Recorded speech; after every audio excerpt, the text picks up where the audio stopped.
वाय हरये परमात्मने प्रणतः क्लेशनाशाय गोविन्दाय नमो नमः। ईश्वरो गुरुरात्मेति मूर्तिभेदविभागिने व्योमवद्व्याप्तदेहाय दक्षिणामूर्तये नमः। सदाशिवसमारम्भां श्रीशङ्कराचार्यमध्यमाम् अस्मदाचार्यपर्यन्तां वन्दे गुरुपरम्परां। शङ्करं शङ्कराचार्यं केशवं वादरायणं सूत्रभाष्यकृतौ वन्दे भगवन्तौ पुनः पुनः। पूर्णमदः पूर्णमिदं पूर्णात् पूर्णमुदच्यते पूर्णस्य पूर्णमादाय पूर्णमेवावशिष्यते। नारायण। धर्म की अधर्म का प्राणियों में विश्व का गो हत्या गौ माता की परम पूज्य धर्म सम्राट स्वामी श्री करपात्री जी महाराज की, सद्गुरुदेव भगवान की, श्री वृंदावन धाम की, श्री कृष्ण कन्हैया लाल की। हर हर महादेव। परम श्रद्धेय स्वामी श्री प्रबोधाश्रम जी महाराज, श्रद्धेय श्री प्रणवानंद जी महाराज, श्रद्धेय श्री नारायण स्वामी जी महाराज, आचार्य श्री मोहनलाल गौड़ जी, आचार्य श्री अशोक जी एवं समुपस्थित विद्वज्जन आमुख पटल के माध्यम से भगवद गीता का आश्रय लेकर मनुष्य साधना के पथ पर कैसे प्रगति करे, एतद विषयक विचार प्रवाह प्रवृत्त है। और इस पावन सत्संग समागम में विराजमान सभी का अभिनंदन है। कल प्रसंग चल रहा था पुनरावृत्ति के रूप में, एक प्रश्न किया कि इंद्रियों को नियंत्रण में करने का उपाय क्या है। ये बात तो बहुत सुनने में आती है कि शत्रु बाहर नहीं है, अपनी इंद्रियां ही यदि वो अनियंत्रित हैं, स्वतंत्र हैं, स्वेच्छाचारिणी हैं तो हमारी शत्रु हैं। और हमारी इंद्रियां यदि हमारे नियंत्रण में हैं, हमारे बस में हैं, तो वही हमारी मित्र हैं। प्रायः देखने में आता है कि बाहर के शत्रुओं को जीतने की युक्तियां बहुत खोजते हैं लोग। वो मेरा विरोधी है, वो मेरा शत्रु है, उसको जीतना है, योजना बनाते हैं। पर बाहर के शत्रु को जीतना कौन बड़ी बात है? बड़ी बात है कि अंतर्गत जो अंदर के शत्रु हैं, स्वेच्छाचारिणी हमारी इंद्रियां हैं, उनको जीत लेना ही वास्तव में जीतना है। रावण की मृत्यु हो गई तो माता मंदोदरी कहती है, भगवान जिन इंद्रियों को जीतने के कारण आपने तीनों लोकों पर विजय प्राप्त की थी, आपने इंद्रिय संयम के द्वारा तपस्या करके भगवान से वरदान प्राप्त करके तीनों लोगों को जीत लिया था, उन पराजित हुई इंद्रियों ने आपसे प्रतिशोध लिया और आपको अपने बस में किया। इसका परिणाम है कि आज आप धरती पर अनाथ के समान पड़े हुए हो। अर्थात एक समय इंद्रियों को पराजित किया आपने, और एक समय आया तो इंद्रियों ने आपको पराजित कर दिया, आपने अधीन कर लिया। तो कैसे करना है? उत्तर दिया था विषयेषु दोष दर्शनाभ्यास सामर्थ्यात्। एक उत्तर तो ये हुआ कि विषयों में हम दोष दर्शन करने लग जाएं, ऐसा अभ्यास बना लें। जो पदार्थ हमको बहुत उत्तम लग रहा है, जो विषय हमको बहुत रुचिकर लगता है, उसमें दोष दर्शन की प्रवृत्ति, इससे क्या लाभ है? ये टिकाऊ नहीं है, ये स्थिर नहीं है इत्यादि भावना से उसमें दोष दर्शन करें, ये तो विनाश की ओर ले जाएगा, इससे हमारा पतन हो जाएगा। हम ब्राह्मण के शरीर में इस संसार में आए हैं, तो ब्राह्मण के लिए उचित नहीं है। ये दोष दर्शन की प्रवृत्तियां हैं, दोष दर्शन की पद्धतियां हैं। ब्राह्मणस्य शरीरोयम क्षुद्र कामाय नेष्यते। ब्राह्मण का शरीर क्षुद्र कामनाओं की पूर्ति के लिए नहीं है कि दूसरों को कुछ भी करते हुए देख करके हम भी वैसा ही करने लग जाएं, ऐसे इसलिए नहीं है। तो क्यों है? बोले कृच्छ्राय तपसे, कठोरतम तपस्या करके, कठिनतम तप करके, और प्रेत के अनंत सुखाय च। जब तक जीवित रहे तब तक स्वाध्याय में, साधना में, तप में निरत रहे, त्याग और वैराग्य पूर्वक, संयम पूर्वक जीवन जिए। क्यों? बोले प्रेत्य अनंत सुखाय, जिससे कि संसार छोड़ने के बाद में हमको अनंत सौख्य की, मुक्ति की प्राप्ति हो जाए। इसलिए तो दोष दर्शन करे संसार के विषयों में, संसार के भोगों में, इन चमकते हुए नाशवान पदार्थों में दोष दृष्टि करना चाहिए। ऐसा स्वभाव बना लो। जैसे आप मन में सोच सकते हो, अरे भाई करोड़ों लोगों ने इन सबको भोगा है, करोड़ों लोग भोग रहे हैं, करोड़ों भोगेंगे, यदि मैंने भी वही कर लिया तो कौन सा नया काम कर लिया। अथवा दूसरों की ओर मत देखो, करोड़ों जन्मों में मैंने ये सब भोगा है, और आज भी मनुष्य बनने के बाद भी, इतना उत्तम अवसर पाने के बाद भी इन्हीं सब चीज़ों में मैं लगा रहा, तो फिर मनुष्य बनने का लाभ क्या है? ये दोष दर्शन की प्रक्रिया है। कल कमल के फूल का उदाहरण दे करके, कीचड़ और कमल की बात कह करके इसको स्पष्ट किया था। अच्छा, इंद्रियाणि संयतानि भवन्ति। अच्छा,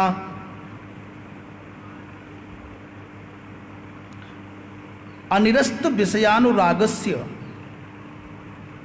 प्रमाण दे रहे हैं। जिसने विषय जिसके विषय का राग खत्म नहीं हुआ, और जिसने मई अनिवेशित मनसः, जिसने अपना मन भगवान में नहीं लगाया, और पराभविष्यतः महांतम अनर्थम गमिष्यतः, पराभविष्यत माने पराभव को प्राप्त होने जा रहा है, महान पतन की ओर जा रहा है, ऐसा जो विवेक विज्ञान विहीन व्यक्ति है, उसकी कदाचित इंद्रियां ऊपरी तौर पर संयम में भी दिखाई दें, नियंत्रण में भी दिखाई दें, तो बता रहे हैं बहुत गजब की बात कह रहे हैं भाई।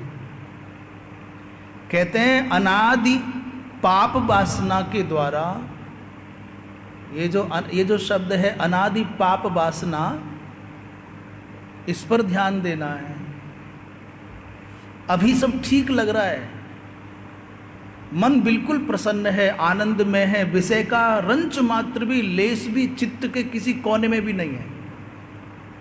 बढ़िया गंगा के तट पर, यमुना के तट पर, बिहारी जी के दरबार में, कहीं भी आप अच्छी जगह हो, और न जाने अचानक एक हल्का सा हवा का झोंका आता है, एक हल्की सी वर्षा होती है, और महाराज आपके चित्त में उद्वेलन होता है और काम उत्पन्न हो जाता है, क्रोध उत्पन्न हो जाता है, लोभ जग जाता है।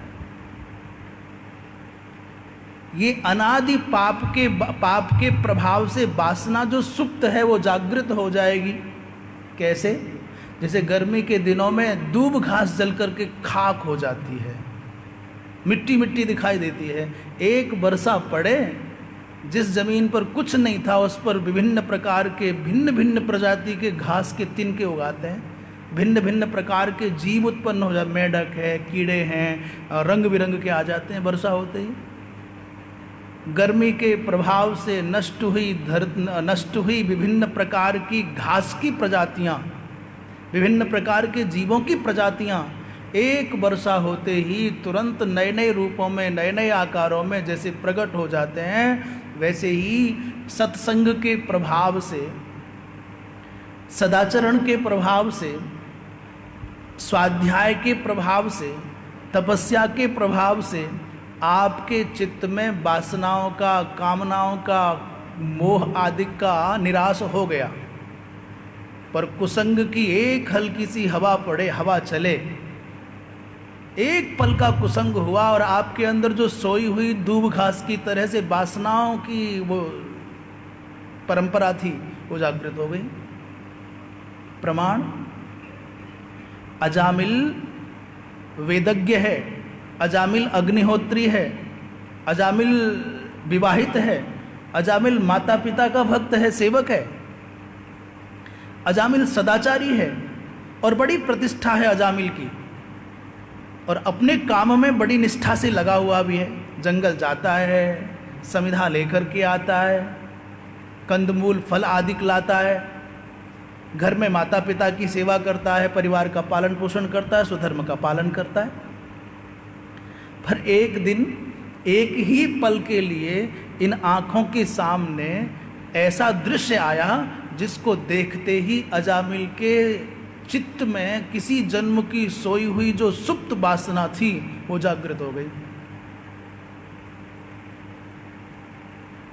अनायास, कोई प्रयत्न नहीं किया था, एक ही पल को एक दृश्य मात्र से जुड़ने पर अजामिल की यह दशा हुई कि वैदिक ज्ञान का जो प्रभाव था वो लुप्त हो गया। अग्निहोत्र करने से जो चित्त की पावनता थी महाराज एक ही पल में उड़ गई, और विषय की वासना का ऐसा प्रभाव हुआ कि वो कुसंग में डूबा, वैश्या का संगी हो गया। दूसरा उदाहरण, महर्षि सौभरी वन में तपस्या कर रहे हैं, पक्षियों के चहचहाने से बाधा होती है, लोगों के आवागमन से बाधा होती है, तो नहीं भाई जंगल में नहीं, जल में करेंगे। जंगल को छोड़ करके यमुना मैया के जल में बैठ गए तपस्या करने। अब यहाँ कोई विघ्न नहीं है, बड़ा आनंद है। इसलिए तो महात्मा कंदराओं को चुनते हैं, इसलिए महात्मा एकांत चुनते हैं कि बाधा ना हो। पर न जाने क्या हुआ कि एक दिन मत्स्य युगल को, किसी मत्स्य परिवार के मुखिया को अपने परिवार के साथ रमण करते देख करके साधना में डूबे हुए वृद्ध सौभरी महापुरुष को, महात्मा को महाराज ऐसा मन में भाव आया कि तिर्यक योनि में इसको क्या पता कि विषय सुख क्या होता है। ज्ञान नहीं, विज्ञान नहीं, विवेक नहीं, मछली है, मत्स्य है, और इसको भी पत्नी का, बच्चों का संग करने पर कैसा आनंद आ रहा है। मैं तो मनुष्य हूं, कदाचित ये सुख मुझको मिला होता तो क्या बात थी। इतनी सी बात मत्स्य युगल को रमण करते देख करके मन में भाव आ गया। और सौभरी ऋषि जी, ये दो बातें इसलिए कहीं, दो उदाहरण इसलिए दिए। एक पल का कुसंग जीवन को गलत दिशा में ले जाने के लिए पर्याप्त है। 10 वर्ष का सत्संग आपके जीवन को ऊंचाइयां दे न दें, मैं तो कहूं 10 नहीं और भी अधिक वर्षों का सत्संग आपके जीवन को अच्छा बनावे कि ना बनावे, परंतु एक ही पल का कुसंग आपके जीवन को नष्ट करने के लिए पर्याप्त है। क्यों बोले, ये उदाहरण जो घास का दिया, बीजों का दिया, वर्षा होती है तो ज़मीन में सोई हुई जो वनस्पतियों की राशियाँ, घास की तृण की राशि है वो जग जाती है, उत्पन्न हो जाती है। विभिन्न प्रकार के कीट पतंग उत्पन्न हो जाते हैं। ऐसे ही आलंबन और उद्दीपन भावों का आश्रय प्राप्त करके आपके मन में सोई हुई जो सुप्त वासना है वो रस के रूप में उद्रिक्त हो जाती है। कह रहे हैं कि अनादि पाप वासना के प्रभाव से विषय का ध्यान तो प्रायः हो ही जाता है। अब यहां आवश्यकता है विवेक की। ये कोई बड़ी बात नहीं है काम का उदय हो गया, बड़ी बात है उस उदित हुए काम की वृत्ति का आपने निराकरण कर लिया, समाधान कर लिया। भूख सबको लगती है, पर भूख लगने पर कोई व्यक्ति देखता है कि इस भूख का समाधान, क्षुधा का समाधान सात्विक ढंग से करूं कि रजोगुणी ढंग से करूं कि तमोगुणी ढंग से करूं, छीन के खाऊं कि अर्जित करके खाऊं, अल्प खाऊं कि जो मिले जब मिले जहां मिले, नहीं भूख है भाई खाओ। तो यहां आवश्यकता है, भूख सबको लगती है, पर उस भूख की शांति के लिए विवेक का आश्रय लेने वाला व्यक्ति सात्विक आहार करता है, अल्प आहार करता है और समय को गुजार देता है। और उसी स्थान पर भूख लगने पर तमोगुणी वृत्ति का व्यक्ति कुछ भी खाता है, कभी भी खाता है, कहीं भी खाता है, कितना भी खाता है। जैसे काम का, क्रोध का ये कोई रसगुल्ला नहीं है सब 6 शत्रु हैं तो गप गप करके खा जाओगे कि काम, क्रोध, लोभ, मोह, मद और मात्सर्य सब इनको खत्म कर दो। ये किसी की बपौती है क्या? हमने पैदा किए हैं और हमने पैदा नहीं किए तो हम इनको नष्ट भी नहीं कर सकते, हमारी सामर्थ्य नहीं है। केवल विवेक का आश्रय लेकर के बचाव किया जा सकता है। इस धरती पर कोई माई का लाल नहीं है जो कह दे कि हाँ हम खत्म कर देंगे।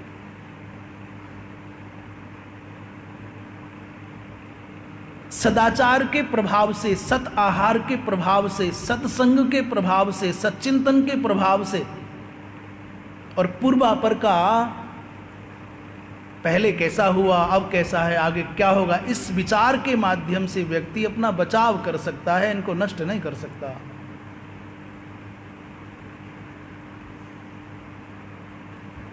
उसी प्रसंग को आगे बढ़ा रहे हैं।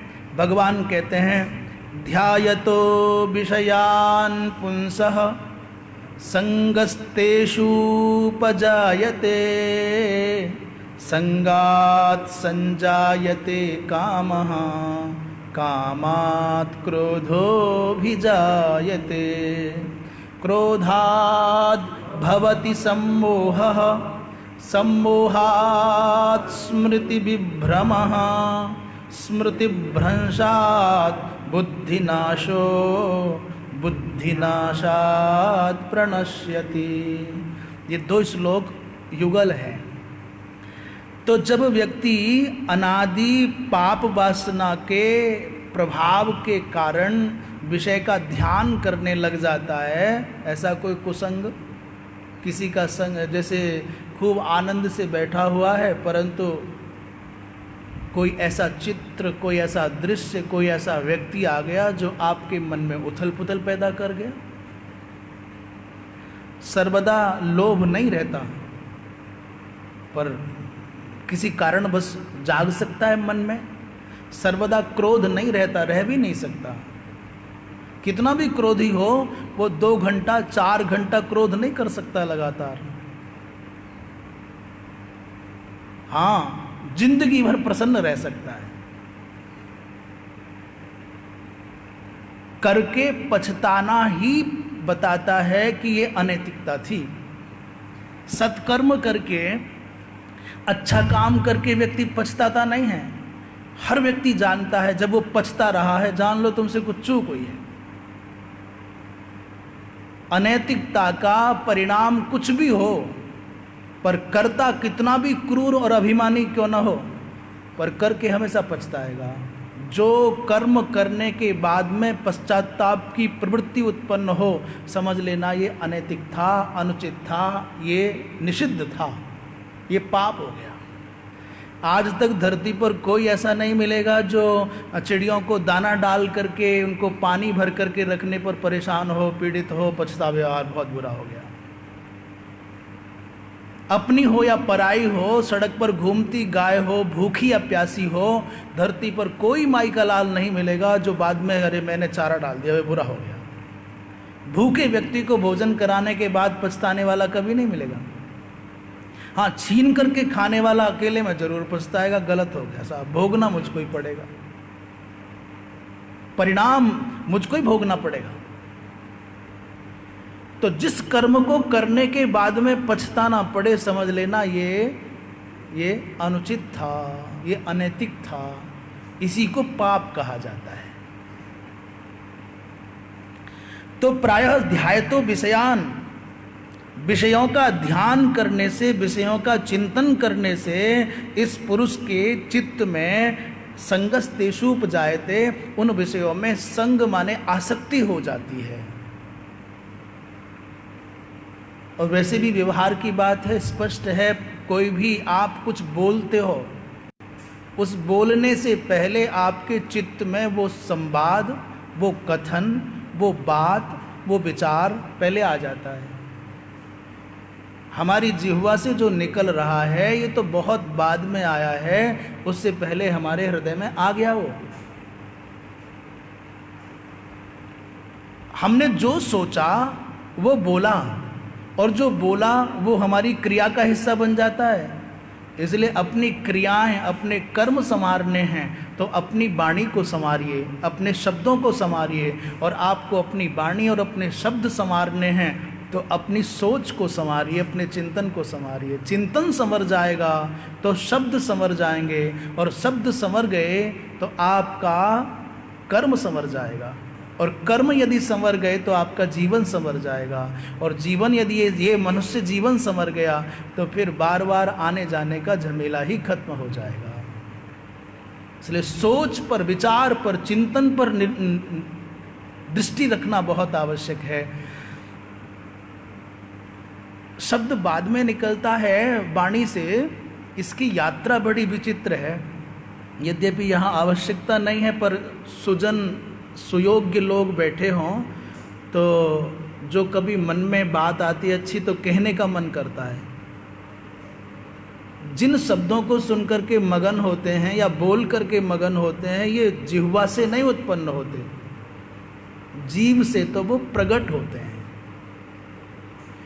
जिह्वा से, मुख से उत्पन्न नहीं होते, प्रकट होते हैं। माइक में जो आवाज आती है वो माइक की आवाज नहीं है, कोई और बोल रहा है। रेडियो में, टीवी में, मोबाइल में जो आवाज आती है वो इन्होंने उत्पन्न नहीं की, इन्होंने प्रकट की है। जैसे टीवी, रेडियो, मोबाइल की आवाज इनके द्वारा उत्पन्न नहीं है, इनके द्वारा केवल व्यक्त है, प्रकट है। ऐसे ही हमारे और आपके मुख से निकलने वाली जो वाणी है वो मुख के द्वारा उत्पन्न नहीं है, मुख के द्वारा व्यक्त मात्र है। तो उत्पन्न कहाँ से है? आचार्यों ने जो अतीन्द्रिय ज्ञान संपन्न हैं, ऐसे ऋषियों ने कहा कि वाणी पहले, शब्द पहले आपके मूलाधार से उत्पन्न होता है।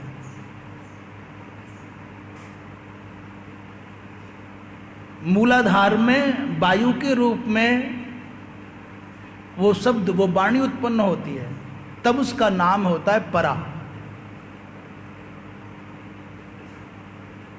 और उस परा को कौन जानेगा? बोले जो परावर के वेदता हैं, ऋषि हैं, जो अतीन्द्रिय ज्ञान संपन्न है महाराज, जो सविकल्पक निर्विकल्पक समाधि संपन्न महापुरुष हैं, उस मूलाधार से उत्पन्न होने वाली वाणी को पढ़ लेते हैं, जान लेते हैं।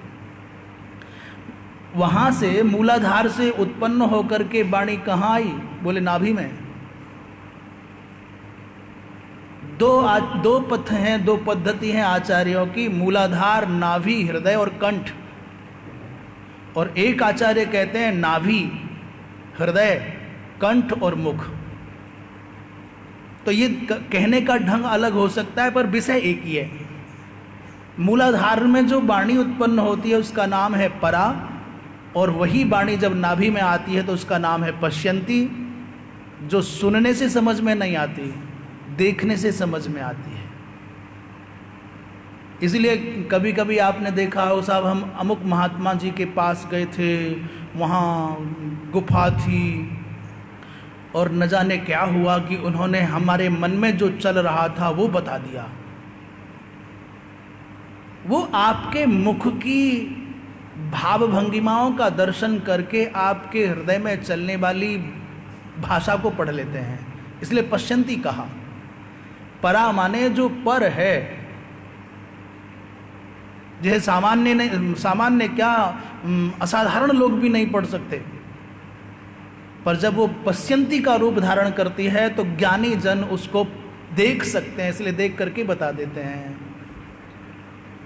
और जब वही वाणी चल करके हृदय देश में आती है तो उसका नाम पड़ जाता है मध्यमा। और वही मध्यमा, परा, पश्यंती और मध्यमा, वही मध्यमा जब आपके मुख से व्यक्त होती है तब उसका नाम पड़ जाता है बैखरी।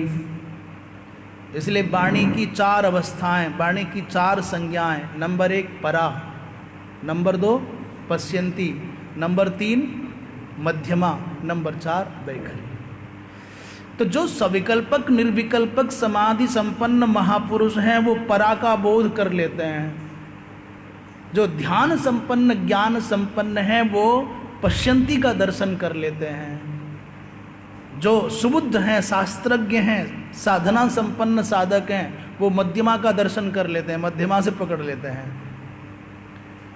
और जो सदाचारी है, जो सत्संगी है, वो बैखरी को पकड़ लेते हैं। गुरु के चरणों की सेवा करके जिन्होंने जीवन को संवारा है वो बैखरी को पकड़ लेते हैं। और न जाने दुनिया में कितने हैं कि बैखरी भी हाथ नहीं आती। आजकल तो खासकर देखने में आता है, माता पिता परेशान है, बालक सुनई ना है, तमाम गुरु परेशान है, चेला सुनई ना है, अध्यापक परेशान है, बालक सुनई ना है। आज की जो स्थिति है, सुने ना आए, समझे ना आए, माने ना आए, इसका मतलब बैखरी उनके हाथ नहीं आती। बैखरी भी तब समझ में आएगी, बैखरी का आश्रय भी, अनुसरण भी तब होगा जब सद्गुरु का, शास्त्र का, आचार्य का, माता पिता का अनुशासन आप मानेंगे तो ये शब्द आपको अपना अर्थ व्यक्त कर देगा। ये मत सोचना कि बैखरी माने भूल गई तो सब समझ में आ गई।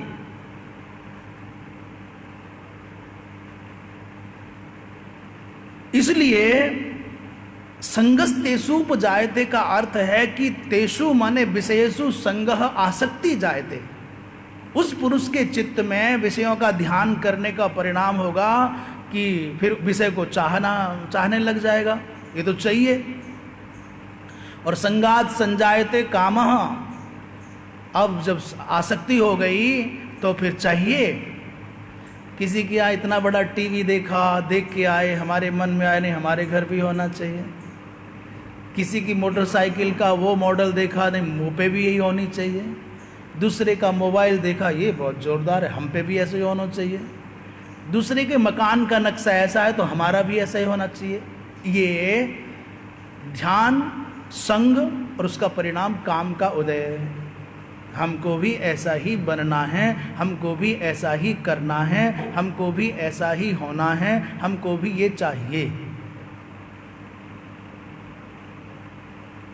संगात संजायते कामः, और जब कामना का उदय हो गया, मन में दृढ़ता से लग गया कि नहीं मैं जाऊं तो लोग उठ के खड़े हैं जाएं, फूल माला डालें, बढ़िया आसन लगा हो, या महाराज भोजन करने जा रहे हैं निमंत्रण में कहीं, मन में सोच रखी है कि अमुक अमुक दक्षिणा मिले और उतनी ना मिले तो परेशानी होगी। इच्छा की पूर्ति में जब जब बाधा होगी तब तब तुमको उद्विग्नता होगी, माने क्रोध होगा। कामात क्रोधो भी जायते का अर्थ है कामात, काम से क्रोध कैसे होता है? बोले कामना की पूर्ति में बाधा होने पर क्रोध होता है। अभी साधारण अर्थ करते जाएं। अभी जब क्रोध आ जाएगा तो फिर क्रोध आने पर व्यक्ति ये नहीं देखता कि मुझे क्या कहना चाहिए, क्या नहीं कहना चाहिए, क्या करना चाहिए, क्या नहीं करना चाहिए। क्यों होता है? बोले क्रोध के होने पर सम्मोह हो जाता है। सम्मोह शब्द का अर्थ क्या है? जब गुस्सा आवे ना बहुत, तो फिर ना दिखाई दे कि पिताजी हैं कि बाबूजी हैं कि माताजी है कि गुरुजी हैं, कोई हो, ऐसे ऐसे भयंकर अपशब्दों का प्रयोग करने लग जाता है व्यक्ति, उसे होश ही नहीं रहता। बाद में कहे मुझे गुस्सा हो बहुत, सब गलती है गई। पर अच्छे लोग कुछ करने से पहले विचार करते हैं। आचार्य जी, भला व्यक्ति, अच्छा व्यक्ति कुछ करने से पहले सोचता है, विचार करता है, तब कार्य में प्रवृत्त होता है। और अभागा, जिसे अज्ञानी कहें, मूर्ख कहें, जड़ कहें, वो करके सोचता है, ओ यार गलती है गई। भले आदमी में और बुरे में इतना ही फर्क है।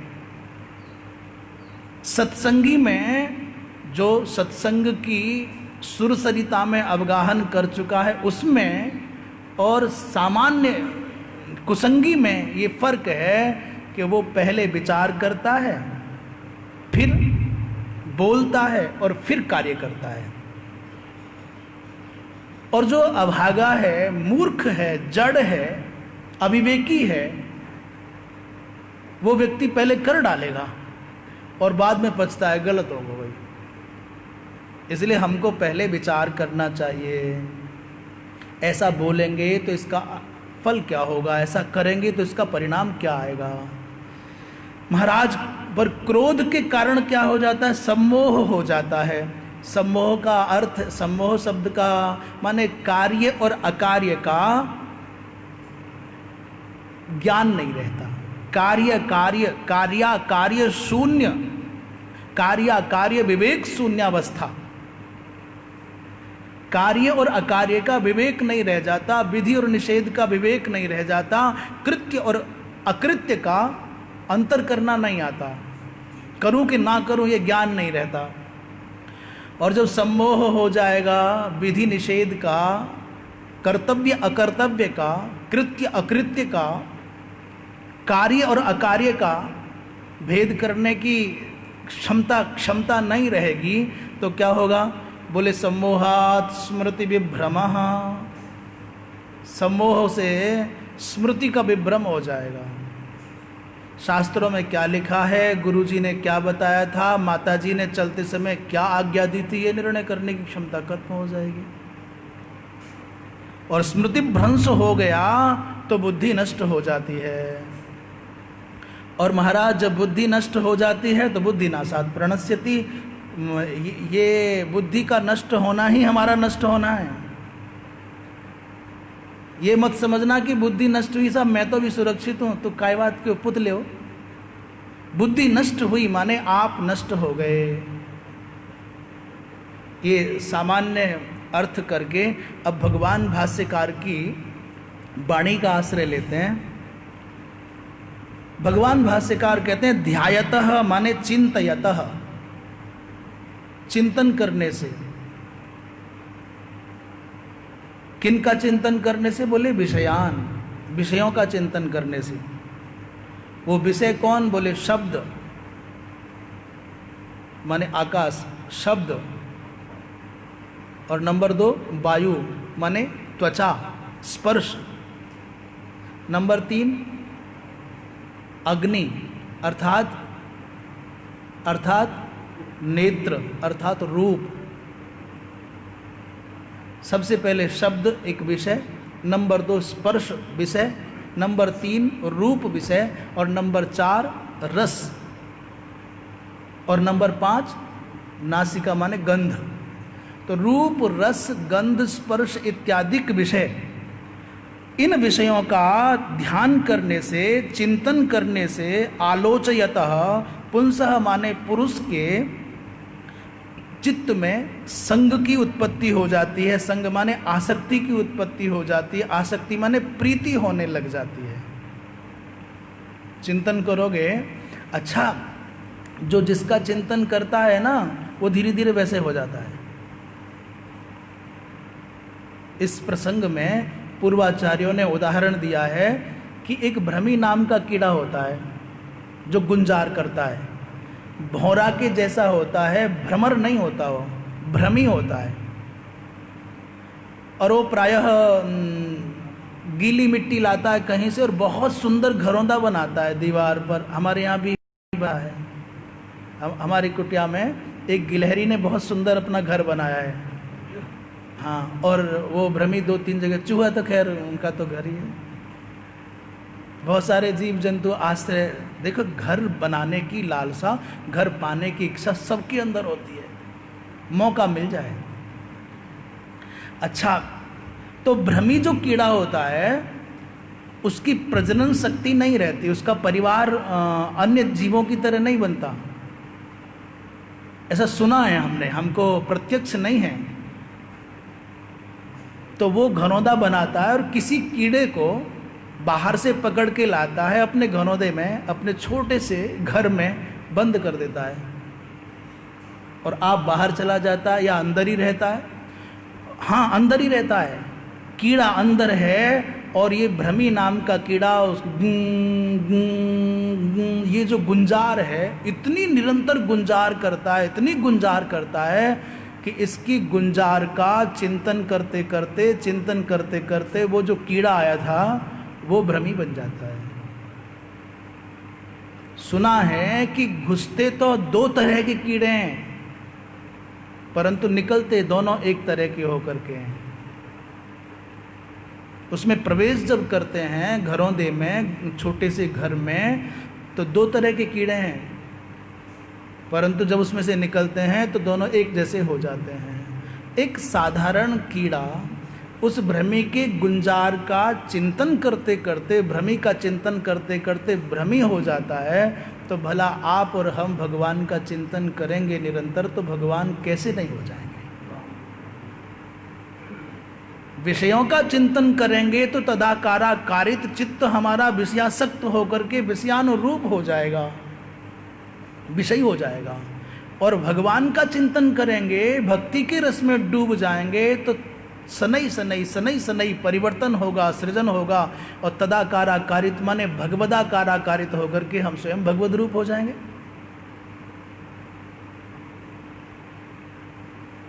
इसलिए कह रहे हैं कि अस्य पुरुषस्य आलोचयतः संग माने विषयेषु आसक्तिर्भवति। आसक्ति का दूसरा अर्थ करें प्रीति, तेषु विषयेषु प्रीति उपजायते, उन विषयों में प्रीति हो जाती है।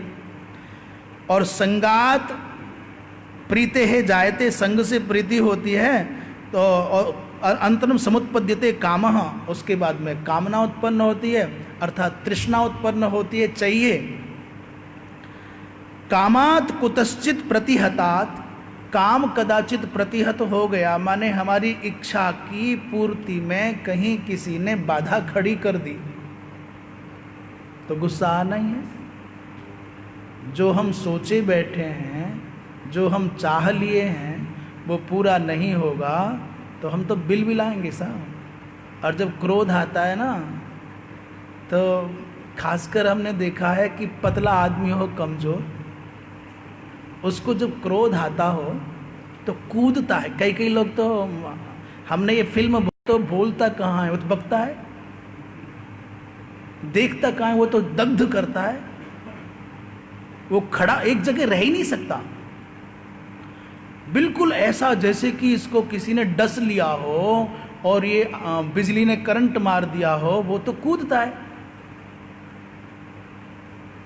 मुंह से झाग से निकलने लग जाएंगे, आंख से अंगारे से निकलने लग जाएंगे, हाथ पैर फड़फड़ाएगा। बहुत प्रकार से क्रोध की अभिव्यक्ति लोग करते हैं। तो कुतश्चित प्रतिहतात क्रोध अभिजायते, क्रोध उत्पन्न होता है। और क्रोधात भवति सम्मोह अर्थात अविवेकः। सम्मोह शब्द का अर्थ भाष्यकार कह रहे हैं, क्रोध जब होता है तो माने अविवेक हो जाता है। सम्मोह माने अविवेक, और अविवेक का अर्थ कर रहे हैं कार्य और अकार्य का ज्ञान न रहना।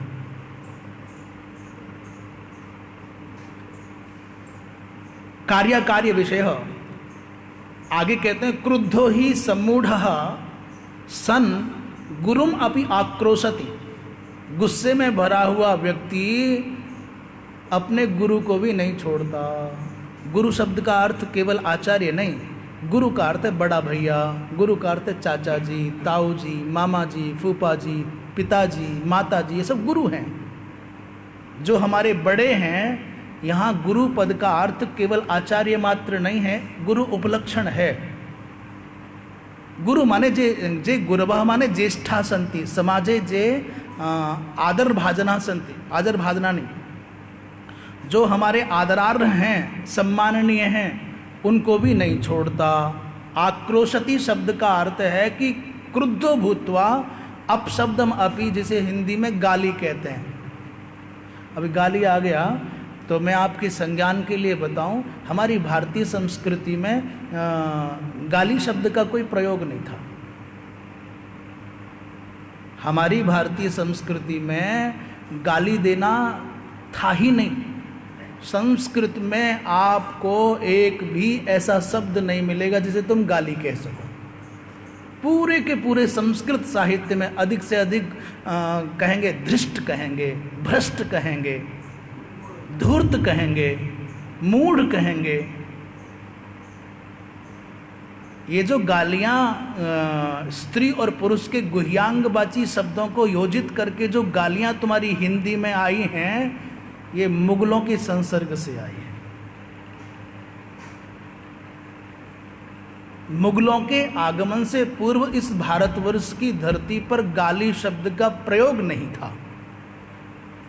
अब आप कहोगे साहब भगवान राम के विवाह के समय जो माताएं वहाँ गाली देती हैं, शादियों के समय जो गाली देती हैं, ब्रज में जो गालियाँ चलती हैं, जरा विचार कर लेना वो गालियाँ क्या हैं। एक गाली वो है जो सुनने वाले के चित्त में आनंद का उद्रेक कर देती है।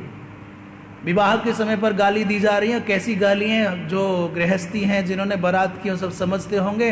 भोजन ज़्यादा होता है और मज़ा आता है। और आजकल जो एक कुसंग के कारण, अपसंस्कृति के कारण, बाह्याचार संपन्न लोगों के कुसंग के कारण जो गालियां आई हैं, महाराज बोलने वाले की जिह्वा दग्ध हो जाए, सुनने वाले के कानों में आग लग जाए और वातावरण खुद दूषित हो जाए। और बड़े खुलकर बात कर रहे हैं, आप कोई भी संस्कृत साहित्य में गाली शब्द दिखा दे,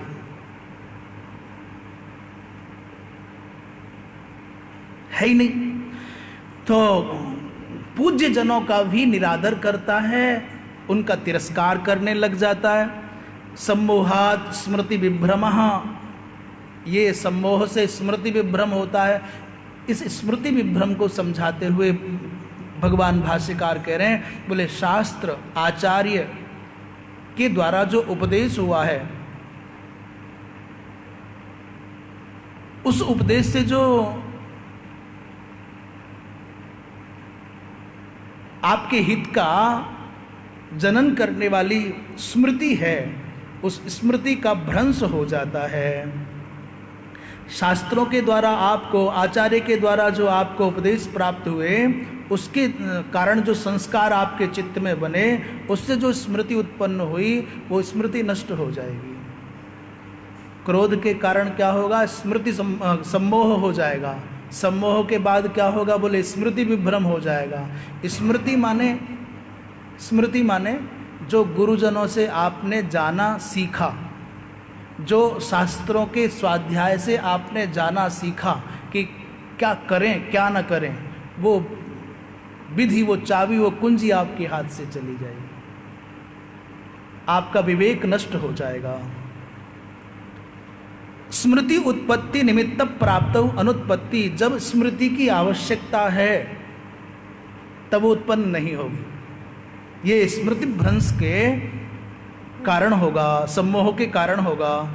और जिसकी स्मृति नष्ट हो गई उसकी बुद्धि नष्ट हो जाती है। स्मृति भ्रंशात् बुद्धेः नाशः, माने कार्याकार्य विषय विवेक अयोग्यता अंतःकरणस्य बुद्धेः नाश उच्यते।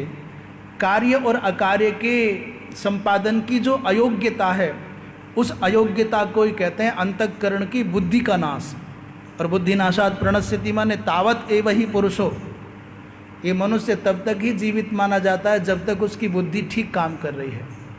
तावत माने तब तक, एव माने ही, पुरुषो माने पुरुष, तब तक ही उस पुरुष को जीवित पुरुष कह सकते हैं। यावत माने जब तक, अंतःकरणम तदीयम, तदीयम माने उसका अंतःकरण कार्य और अकार्य के विषय का विवेक रखता है। और जब कार्य और अकार्य का विभाजन करना नहीं आवे, उस योग्यता का नाश हो जावे, तो फिर पुरुष को नष्ट माना जाता है। अतः तस्य अंतःकरणस्य बुद्धेः नाशात् प्रणश्यति पुरुषार्था योग्यो भवति इत्यर्थः। कह रहे हैं इसीलिए बुद्धि नाश होने पर मनुष्य को विनष्ट कहा जाता है, क्योंकि उसमें महाराज वो योग्यता नहीं रहती, पुरुषार्थ संपादन की योग्यता नहीं रहती। एक पूरी की पूरी माला बन गई, विषयों का चिंतन करने से उन विषयों में हमारी आसक्ति अर्थात प्रीति होने लग जाती है, और जब उनमें प्रीति होने लग जाती है उनको प्राप्त करने की इच्छा होने लग जाती है, और जब उस प्राप्ति में कहीं बाधा पहुंचती है तो हमको क्रोध आता है, और क्रोध का परिणाम है कि हम अपने पूज्य जनों का भी तिरस्कार करने लग जाते हैं, उससे सम्मोह हो जाता है, और सम्मोह का दुष्परिणाम यह है कि स्मृति का भ्रंश। कोई बताएगा स्मृति भ्रंश का मतलब क्या है? स्मृति भ्रंश माने गुरु, आचार्य, संत और शास्त्र के द्वारा हमको सत और असत का जो ज्ञान मिला था वो स्मृति नष्ट हो जाती है। अब ये परिस्थिति आई, ये स्थिति है, तो या मैं क्या करें कहा ना करें, ये मालूम था हमको, गुरुजनों से बताया गया था, गुरुजनों के द्वारा, शास्त्रों से हमको ज्ञात था, पर गुस्से के मारे वो जो बोध था, वो कुंजी थी, वो खो गई। और स्मृति भ्रंश हो जाती है तो बुद्धि नष्ट हो जाती है, और जिसकी बुद्धि नष्ट हो जाती है वो स्वयं नष्ट हो जाता है। बहुत सुंदर एक बात रामानुजाचार्य जी महाराज ने कही है। कहते काम किसे कहते हैं? बोले संगस्य विपाक दशा कामः। काम किसे कहते हैं? बोले संगस्य विपाक दशा कामः। काम तब तक उत्पन्न नहीं होगा जब तक संग नहीं होगा। आप अकेले हैं तो कई बार अकेले दिखते हो पर होते नहीं हो। कई बार आप भीड़ में हैं, बहुत लोगों के बीच में बैठे हो, परंतु आप नितांत अकेले होते हो। ये बात समझ? कभी तो एक बार एकदम अकेले हो आप, परंतु आप अकेले दिख रहे हो दुनिया को, कह रहे हम अकेले ही हैं, परंतु आप अकेले होते नहीं। आप उलझ रहे होते हो अपनों से, अपनी प्रवृत्तियों से जूझ रहे होते हो। कभी कभी अकेले लोग भी भीड़ में उलझ रहे हैं, और कभी कभी कोई कोई ऐसे विवेकी हैं, सत्संगी हैं, सद्गुरु की कृपा से संपन्न है कि भरी भीड़ में लाखों में भी बिल्कुल अकेला है। यदि भी ये कहें कि ना कहें पता नहीं, पर बहुत अच्छा है। अकेले होने का मतलब क्या है? भीड़ में कोई आदमी गया, बुलाए पर या बिना बुलाए, बुलाने पर या बिना बुलाए किसी आयोजन में, तो जो अपना था उसने बुलाया होगा, या पुराना अपना था आज किसी और का हो गया उसने बुलाया होगा। पहले जब कभी उन सभाओं में, उन महफिलों में, उन पार्टियों में जाते थे तो बड़ा आदर सत्कार होता था, बड़ी आप भगत होती थी, लोग दौड़ करके पढ़ते थे। आज जब गया तो उस भीड़ में इसको किसी ने पहचाना ही नहीं, किसी ने आसन ही नहीं दिया, किसी ने तवज्जो उर्दू का शब्द है, किसी ने आदर सत्कार नहीं किया, अहमियत नहीं दी। और देखा कि जो कल तक मेरे चारों ओर इर्द गिर्द घूमते थे, मुझे सर माथे पर बिठाते थे, पलकों पर बिठाते थे, आज पूछ भी नहीं रहे हैं, वो किसी और के संग घूम रहे हैं। तो ऐसा स्मरण करते करते इसकी आंखों से आ गए आंसू। तब से जहां पहले आप गए हो, बहुत सम्मान हुआ हो, फिर कभी दोबारा जाना पड़े, वहां कोई पूछे नहीं, तो आपको थोड़ा सा आंसू आए। तो इस व्यक्ति ने, चूंकि अब किसको कहे अपनी बात, किस पर उतारे अपना गुस्सा, मन हल्का करे, तो उसने आंसुओं पर ही अपना गुस्सा उतार लिया। उन आंसुओं को डांटते हुए इसने कहा, अरे तुमको कितने बार कहा है कि यूं भरी महफिल में ना आया करो। आंसुओं से कह रहा है वो। इसे कहते हैं महाराज तदाकार हो जाना, डूब जाना। आंसू से कह रहा है, अरे तुम कितने बार कहा है कि यूं भरी महफिल में ना आया करो और सरेआम न यूं हमारा मजाक उड़वाया करो। क्यों आए तुम भीड़ में, लोग हंसी बनाएंगे। तो उन आंसुओं ने लरज करके कहा, तुमको भरी महफिल में भी तन्हा पाते हैं इसलिए चले आते हैं, तुमको भरी भीड़ में अकेला पाते हैं तो हम चले आते हैं। ये आंसू बहुत गजब की चीज है। कभी कभी भीड़ में भी अकेला हुआ जा सकता है। जैसे कथा सुन रहे हो आप सब, लाखों की भीड़ है, बड़ी कथा है, सारे लोग नहीं रो रहे। जो कथा से जुड़ गया है वो रो जाता है। सारे लोग उस रस का स्वाद नहीं ले पाते। जो डूब जाता है महाराज वो अकेला ही होता है। इसलिए डूब जाना आ जाए तो फिर आप भीड़ में भी अकेले रह सकते हो। और यदि आप अकेले हो तो भी उलझनों में भरे हुए हो, जंजालों से जूझ रहे हो, तो भी लड़ रहे हो आप अकेले ही। अकेले होकर के भी भीड़ का जैसा आप जाल बुन सकते हो अपने जीवन में। आत्महत्या करने वाला व्यक्ति अकेला होता है पर बहुत भीड़ में होता है, इसलिए मर जाता है। भीड़ से दब के मरता है वो। आत्महत्या करना माने वो है तो अकेला, दुनिया को लग रहा है गेट बंद है और वो अकेला है, पर मरा क्यों? मार कौन रहा है? बोले उसकी उलझने, उसका अतीत, उसके विचार, उसके शत्रुओं के द्वारा किए गए षड्यंत्र। और यदि अकेला होकर के भगवान से जुड़ जाए तो इस धरती पर कोई मर नहीं सकता। ये आत्महत्या के विषय में भी एक बात कह दें, हमारी भारतीय संस्कृति में आत्महत्या की कोई जगह नहीं है। हमारी सनातन धर्म की परंपरा में आत्महत्या कुछ है ही नहीं। हमारे यहाँ तो आत्महत्या है, आत्मज्ञान शून्य व्यक्ति को आत्महंता कहा है। ये शरीर को नष्ट करना आत्महत्या नहीं, आत्मज्ञान शून्य व्यक्ति आत्महंता है। मानसकार भी कह रहे हैं और उपनिषद भी यही बात कह रहे हैं।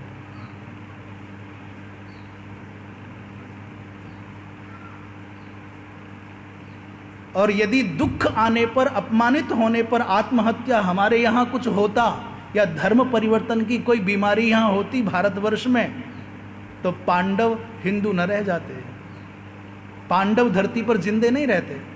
द्रौपदी इतना अपमानित होने के बाद ये सब दुखी हैं, अपमानित हुए हैं, इसलिए धर्म बदल लें, जाति बदल लें या आत्महत्या कर लें।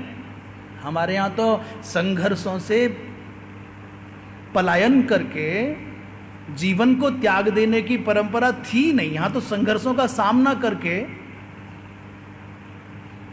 जीने वाले लोग हुए हैं। इसलिए ये बीमारी भी बाहर से आई है। कुसंग का संसर्ग जब हुआ, कुविचारियों का संग जब हुआ तो लोग थक गए, हार गए। हाँ, तो संगस्य विपाक दशा एव कामः, आसक्ति की परिपक्वावस्था ही काम है। आसक्ति इतनी पक जाए, इतनी दृढ़ हो जाए, वही काम को जन्म देगी। और आसक्ति कच्ची है तो काम उदय नहीं हो सकता। दूसरा, काम के बारे में एक बहुत बढ़िया बात करे, थक गए। हाँ, काम किसे कहते हैं? याम दशाम आपन्न। रामानुजाचार्य जी महाराज की बात बहुत अच्छी लगी हमको, इसलिए हम से बोल रहे हैं। याम दशाम आपन्न पुरुषः विषयान अभुक्त्वा स्थातुं न शक्नोति स कामः। काम वो अवस्था है, वो दशा है कि जिस दशा में पहुंचा हुआ व्यक्ति विषय को भोगे बिना चैन से बैठ नहीं सकता, उसे कहते हैं काम। जब तक इच्छा की पूर्ति नहीं हो चैन से बैठेगा नहीं। विषयान अभुक्ता स्थातुं न शक्नोति, चैन से नहीं बैठेगा। तो भोगे बिना चैन से बैठेगा ही नहीं, भोगने के बाद ही बैठेगा।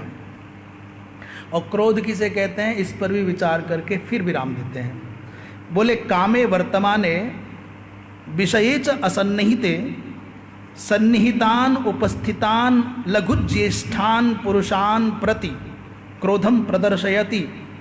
क्या कह करके, क्या सोच करके? बोले एभी अस्मद इष्टम विहतम नष्टम कृतम इति क्रोधो भवति।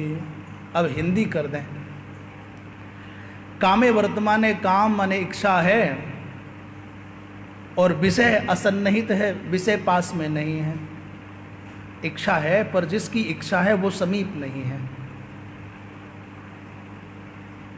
जो चाहिए वो नहीं है। और कुछ ऐसे हैं जो कह रहे हैं पागल है गए हो, तेरी बुद्धि खराब है गई है,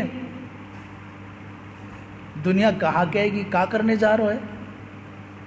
ऐसे उपदेश देने वाले छोटे और बड़े लोग वहाँ मौजूद हैं। जो चाहिए इच्छा मन में पैदा हुई वो तो मौजूद नहीं है, और पाने की इच्छा है, और आदमी लपक रहे हो, भाग रहे हो। विषये असन्निहिते कामे वर्तमाने, और लोग ऐसे हैं जो उपदेशक हैं, बाधक बन रहे हैं। तो सन्निहितान उपस्थितान लघु ज्येष्ठान, छोटे हो बड़े हों, उन सब पे गुस्सा करता है व्यक्ति। उन पुरुषों के प्रति, छोटे या बड़े हों, सब पर क्रोध प्रदर्शन करता है। क्या कहता है? ए भी अस्मद इष्टम विहतम, इन्होंने मेरी इच्छा का हनन किया है, मेरा काम नहीं बनने दिया। इसी वृत्ति का नाम क्रोध है। जो भी मेरी इच्छा की पूर्ति में बाधक बनेगा वो मेरे क्रोध का शिकार बनेगा। पर ध्यान रखना, क्रोध करने से दूसरे की हानि नहीं, अपनी हानि है। क्रोध करने से दूसरों की हानि नहीं, अपनी हानि है। माचिस की तिली जलाएगी बाद में, माचिस की तिली जलाएगी बाद में, जलेगी पहले। पर गारंटी नहीं है कि खुद जल करके दूसरे को जलाई देगी। दीपक जलाने वालों का अनुभव होगा कि कितने बार तो दीपक नहीं जलता, बेचारी वही जलती रहती है, 1 2 3 4। और वर्षा ऋतु में तो कई कई माचिस की खुद जल जाएगा, दूसरे को जला पाएगा कि नहीं जला पाएगा। दूसरे का जलना सुनिश्चित नहीं है पर अपना जलना सुनिश्चित है। क्रोध की अवस्था में तुम्हारे क्रोध का कोई दुष्परिणाम दूसरे पर होगा कि नहीं होगा पता नहीं, पर तुम पर पक्का होगा, तुम जरूर जलोगे। कहते लोक एषा विषयानुरंजनम दुखम दुख गर्भमपि मन्यते सुखम आमिषम बडिश गर्भम अप्यहो मोहतो ग्रसति यत वत अंडजः। एक उदाहरण दे करके बात को पूरा कर रहे हैं। एक मछली होती है, मछली पानी में है, पर उसको पकड़ने के लिए जब मछुआरा जाता है तो वो कांटे पर कुछ लगाता है। क्या लगाता है कांटे पर? आटा लगा देता है या केंचुआ लगा देता है ना? उसको यहाँ ब्रज भाषा में केंचुआ क्या कहते हैं? गिडोरा, हाँ गिडोरा, वो लगा देता है। मछली कांटा नहीं देख रही, मछली देख रही है कि मेरा भोजन आ गया।